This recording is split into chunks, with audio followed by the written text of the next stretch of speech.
Mga kababayan, sawang-sawa na ba kayo? Taon-taon na lang, lumulubog tayo sa baha. Habang tayo ay nagkukumahog isalba ang ating mga gamit at pamilya, may iilan namang lumalangoy sa limpak-limpak na salapi mula mismo sa mga proyektong dapat sana ay mag-aahon sa atin sa hirap. Ang problema ay hindi ang kakulangan ng plano o pondo. Ang problema ay ang kakulangan ng tunay na malasakit at matatag na paninindigan.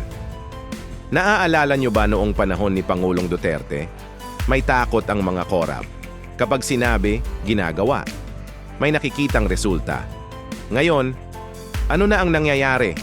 Puro pangako, puro pag-aaral, pero ang resulta, mas malala pang baha. Kailan pa ba tayo kikilos? Huwag nating hayaang malunod sa katiwalian ng ating kinabukasan. Panahon ng manindigan para sa pagbabago. Salamat sa panonood.